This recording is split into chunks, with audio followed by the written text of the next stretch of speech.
Keterampilan dasar membuka dan menutup pembelajaran. Kelompok 5.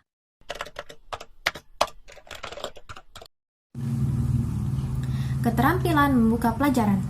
Keterampilan membuka pelajaran adalah kegiatan yang harus dilakukan oleh guru untuk mempersiapkan mental dan menimbulkan perhatian siswa. Hal ini dimaksudkan agar siswa terpusat pada hal-hal yang akan dipelajari. Kegiatan membuka pelajaran semacam itu tidak saja harus dilakukan oleh guru pada awal jam pelajaran, tetapi juga pada awal setiap penggal kegiatan dari inti pelajaran yang diberikan selama jam pembelajaran tersebut. Untuk mengenyapkan mental siswa terhadap hal-hal yang akan dipelajari, guru dapat melakukan usaha-usaha dengan memberi acuan dan membuat kaitan antara materi pembelajaran yang telah dikuasai siswa dengan bahan baru yang akan dipelajari.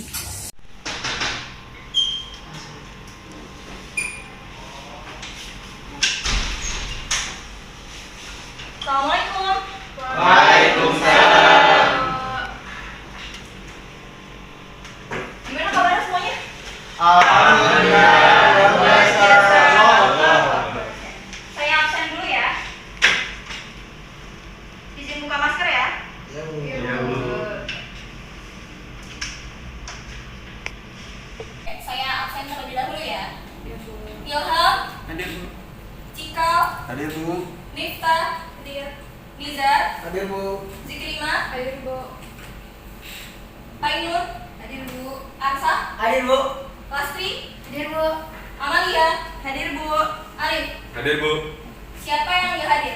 Alia, Bu. Alia, Bu. Alia, Bu. Bu Zulia? Sakit, Bu. Oh iya, sakit. Oke. Sebelum kegiatan belajar kita mulai, langkah baiknya kita berdoa terlebih dahulu. Dipimpin oleh siapa? Mungkin doa. Saya, Bu. Oke. Oke, baik teman-teman, sebelum kita mulai belajar, alangkah baiknya kita berdoa. Bismillahirrahmanirrahim. Rabbi zidni ilman warzuqni fahman. Amin. Oke. Saya mau bertanya, kemarin kita sudah belajar apa? Sholat. Sholat. Ya. Oke. Tolong jelasin siapa yang mau menjelaskan sholat? Apa itu sholat? Saya Bu, Ya, oke. Nifta. salat ialah ibadah yang wajib dilakukan oleh umat muslim. Ada lagi? Udah, Bu. Oh ya, terkait syarat sah sholat ada yang bisa sebutkan tolong? Islam, Bu. Ya, apa lagi? Suci. Oh iya, suci. Terus ada lagi? Balik. Iya, balik. Oke. Nah, dari syarat sah sholat itu kan salah satunya ada suci dari hadas dan najis. Oke. Baik suci dari pakaian kita, tempatnya, dan juga badan kita.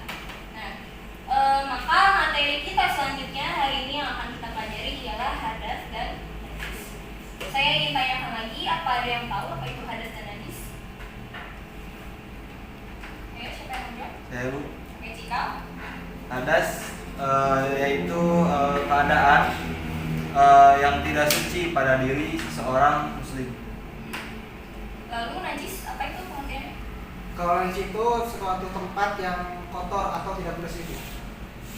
Kurang tepat, siapa lagi? Najis bisa dibedakan Bu antara bau, rasa dan warnanya. Oh iya, oke. Nah, untuk mengetahui penjelasan selanjutnya, saya sudah menyiapkan video terkait materi kita hari ini. Ya, bisa ditayangkan. Apa perbedaan najis dan hadas? Apakah jika terkena najis, maka wudhu menjadi batal? Apakah setiap yang kotor itu najis? Jika masih belum bisa menjawab pertanyaan-pertanyaan tadi dan belum memahami dengan baik perbedaan antara hadas dan najis, maka silahkan simak bahasan kami berikut ini. Pembahasan pertama kami awali dengan membahas apa itu najis. Najis dalam istilah syariat adalah segala sesuatu yang dianggap kotor oleh syariat. Najis adalah segala sesuatu yang dianggap kotor oleh orang-orang yang memiliki fitrah yang bersih. Mereka akan berusaha menjauhinya dan membersihkan pakaiannya jika terkena najis, semisal kotoran manusia dan air seni, seperti yang tertulis dalam kitab Ar-Rawdatun Nadiyah. Najis juga merupakan setiap hal yang dianggap kotor, yang diperintahkan oleh syariat untuk menjauhinya. Demikian yang tertulis dalam kitab Al-Fiqhul Muyassar fi Daw'il Kitabi was Sunnah. dari pernyataan dianggap kotor oleh syariat dalam definisi-definisi najis yang kami sebutkan tadi, menunjukkan bahwa tidak semua yang kotor menurut manusia itu adalah najis dalam istilah syariat. Dan juga menunjukkan bahwa yang menentukan najis atau tidaknya sesuatu itu harus dilandasi dalil. Jika tidak ada dalil yang menunjukkan najisnya sesuatu tersebut, maka ia dianggap suci. Sehingga najis tidak bisa ditentukan hanya dengan akal atau perasaan seseorang bahwa sesuatu itu najis, melainkan harus berdasarkan dalil. Yang dituntut dari kita terhadap najis tersebut adalah menjauhinya dan membersihkan diri darinya. Baik, agar lebih menyempurnakan pemahaman, perlu diketahui bahwa najis dibagi menjadi 3, yakni yang pertama, najasah mukhalathah atau najis berat, yaitu najis dari anjing dan babi. Kemudian yang kedua, najasah mukhafafah atau najis ringan, misalnya seperti air kencing anak laki-laki yang belum memakan makanan dan muntahnya. Madi juga termasuk jenis najis ini. Kemudian yang ketiga, najasah mutawasithah atau najis pertengahan, yaitu yang bukan termasuk kedua jenis najis tadi. Misalnya air kencing secara umum, kotoran manusia atau feses, bangkai, dan lain-lain. Demikian yang tertulis dalam kitab Al-Fiqhul Muyassar fi Dhawil Kitabi was Sunnah, juga dalam kitab Irsyadu ilal Basair wa Al-Bab Linailil Fiqhi. Nah, sekarang kita beralih ke pembahasan tentang hadas. Secara istilah, hadas adalah keadaan yang mewajibkan seseorang untuk berwudu atau mandi jika ia hendak sholat. Hadas terbagi menjadi 2 macam. Pertama, hadas azhar atau hadas kecil, yaitu segala yang mewajibkan untuk berwudu, seperti buang air kecil, buang air besar, dan juga kentut. Kedua, hadas akbar atau hadas besar, yaitu segala yang mewajibkan mandi junub, seperti keluarnya mani dengan syahwat, bertemunya 2 kemaluan walau tidak keluar mani, ketika berhentinya darah haid dan nifas, ketika orang kafir masuk Islam, dan karena kematian. Dari sini bisa kita ketahui bahwa istilah hadas adalah suatu keadaan, bukan suatu benda atau zat. Berbeda dengan najis yang merupakan benda atau zat. Jadi, jika seseorang sudah dalam keadaan suci setelah berwudu, maka ia tetap dalam keadaan suci hingga melakukan suatu hal yang berdasarkan dalil ia adalah pembatal wudu. Seperti yang kita tahu, ada beberapa hal yang menyebabkan wudu kita batal. Seperti tidur, makan daging unta, menyentuh farji atau kemaluan dengan syahwat, hilangnya akal atau kesadaran, keluar sesuatu dari kubul dan dubur, baik berupa air kencing, feses, kentut, mani, madi, dan darah istihadah. Ingat ya, pembatal wudu berbeda dengan najis. Jika seseorang terkena najis, maka wudunya tidak menjadi batal, tetapi ia wajib membersihkan najis tersebut. Berbeda dengan hadas, karena di antara yang termasuk hadas adalah semua pembatal wudu. Misalnya setelah selesai berwudu, seseorang tidak sengaja terkena cipratan darah dari kulitnya. Maka dalam kasus ini, tidak perlu mengulang wudunya. Ia hanya cukup membersihkan darah yang menempel pada kulitnya tadi.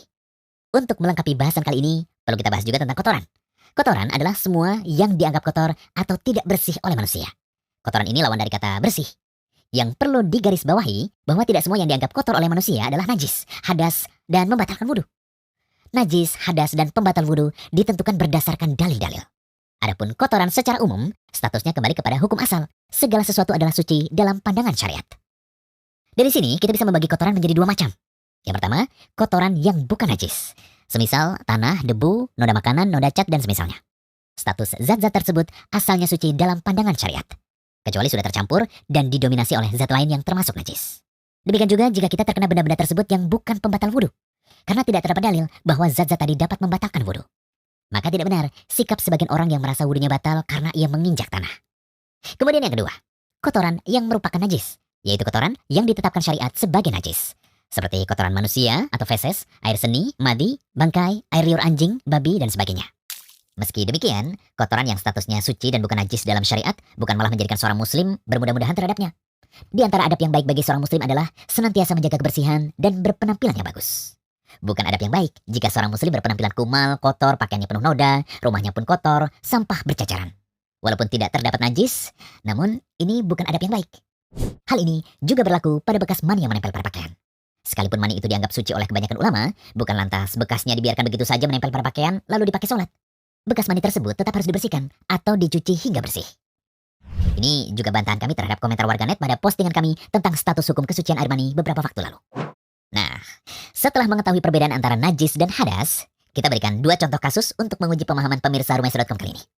Kasus pertama. Bagaimana jika seseorang sholat dalam keadaan baru mengetahui setelah sholat bahwa pada pakaiannya ada najisnya? Dan apakah sholatnya perlu diulangi? Kasus kedua. Jika seseorang sholat dalam keadaan lupa mandi junub atau lupa wudu, misalnya di subuh hari ketika bangun tidur ia langsung sholat subuh, tetapi belum mandi wajib. Ia baru mengingatnya ketika sholat maghrib di sore harinya. Apakah sholat subuh, zuhur, dan asarnya perlu diulangi? Yuk, bagi yang sudah paham, bisa langsung tuliskan jawabannya pada kolom komentar. Bagi yang belum paham, silahkan tunggu bahasan kami berikutnya yang akan menjawab 2 kasus tadi, ya. Semoga pembahasan ini bermanfaat. Jangan lupa kunjungi Itu dia video tentang materi kita hari ini, yaitu tentang hadas dan najis. Selanjutnya, supaya diskusi kita berjalan secara efektif, saya akan membagi 2 kelompok. Nah, kelompok 1 dimulai dari Ilham, Cikal, Miftah, Amel, dan Alif. Itu kelompok 1. Lalu kelompok 2, Lastri, Nizar, Zikrima, Ainun, dan Asa. Ya. Silakan bergabung sesuai kelompoknya masing-masing.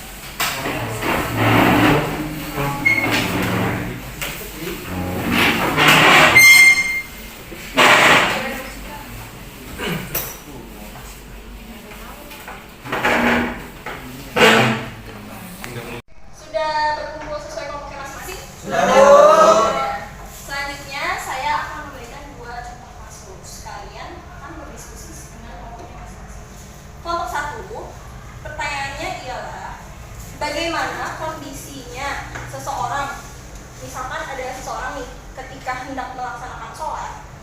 Nah, ternyata pakaiannya itu terdapat kotoran. Nah, yang saya tanyakan, apakah sholatnya itu bisa sah atau tidak? Silakan diskusikan ya. Kemudian kelompok 2, pertanyaannya ialah ketika seseorang melihat adanya kotoran di dalam masjid, maka bagaimana sih cara yang tepat untuk membersihkan najis tersebut? Saya beri waktu 10 menit dimulai dari sekarang.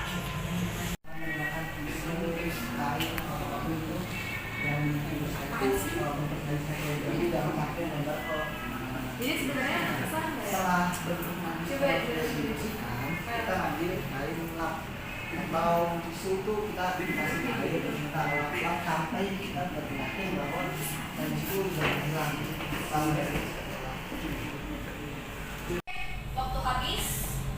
Nah, sekarang saya ingin melihat hasil diskusi dari kalian. Bagaimana jawaban? Kelompok siapa yang mau menjelaskan terlebih dahulu? Saya Bu. Oke. Ya, tadi pertanyaan dari Ibu yaitu bagaimana kondisinya seseorang ketika pakaian yang dikenakan terkena kotoran. Nah, sedangkan di masjid tidak menyediakan sarung ataupun mukena. Apakah sholatnya itu bisa dikatakan sah atau tidak? Nah, karena syarat sholat itu ialah suci dari hadas dan najis. Nah, jadi kelompok kami tadi berdiskusi, jawabannya dari kelompok kami sholatnya itu sah Bu, karena orang tersebut cukup membersihkan najisnya yang menempel di pakaiannya. Nah, jika memang misal wudhu dia batal, misal kentut, maka dia wudhu kembali. Lalu terkait najis yang ada di pakaiannya cukup dibersihkan saja Bu, karena seperti video yang tadi ditayangkan Ibu, bahwa najis tidak menyebabkan seorang itu dalam keadaan hadas, hanya perlu cukup dibersihkan saja, begitu Bu. Oke. Bagus sekali jawabannya. Saya diskusi kelompok 1. Selanjutnya kelompok 2. Siapa yang menjelaskan? Nizar, Bu.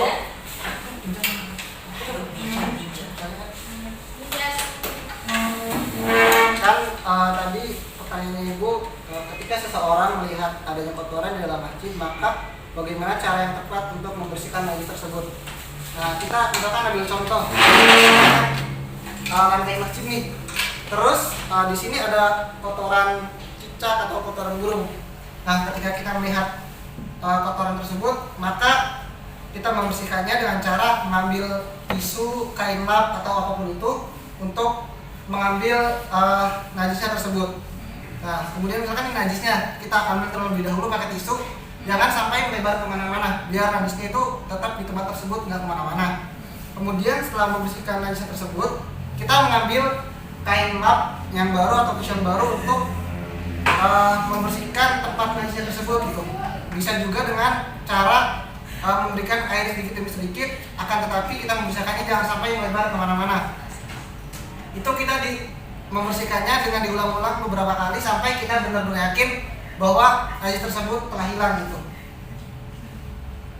Kenapa kita lantai najis tersebut bisa dikatakan bersih ketika lantai tersebut sudah benar-benar tidak ada najisnya kembali, kemudian tidak ada warna ataupun corak dari najis tersebut, kemudian tidak ada bau dari najis tersebut.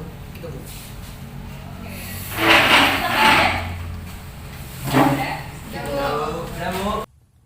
Kegiatan menutup pelajaran. Kegiatan menutup pelajaran adalah kegiatan yang dilakukan oleh guru untuk mengakhiri kegiatan inti pelajaran. Usaha menutup pelajaran tersebut dimaksudkan untuk memberikan gambaran menyeluruh tentang apa yang telah dipelajari siswa, mengetahui tingkat pencapaian siswa, dan tingkat keberhasilan guru dalam proses belajar mengajar. Usaha-usaha yang dapat dilakukan antara lain adalah merangkum kembali atau menyuruh siswa membuat ringkasan dan mengadakan evaluasi tentang materi pelajaran yang baru diberikan. Saya rasa hasil diskusi kalian sudah menggambarkan pemahaman kalian dan kalian sudah bagus ya. Saya nilai kalian itu sudah memahami materi kita hari ini. Oke, karena bel sudah berbunyi, kita cukupkan materi kita hari ini. Kita tutup kegiatan belajar kita. Siapa yang mau memilih? Baik teman-teman, pelajaran kita pada hari ini alhamdulillah sudah selesai. Semoga dengan apa yang telah kita pelajari hari ini bisa bermanfaat bagi kita semua. Marilah kita tutup belajar kita pada hari ini dengan membaca doa kafaratul masjid bersama-sama. Bismillahirrahmanirrahim. Subhanakallahumma wa bihamdika asyhadu an la ilaha illa anta astaghfiruka wa atubu ilaik. Memberi salam. Assalamualaikum.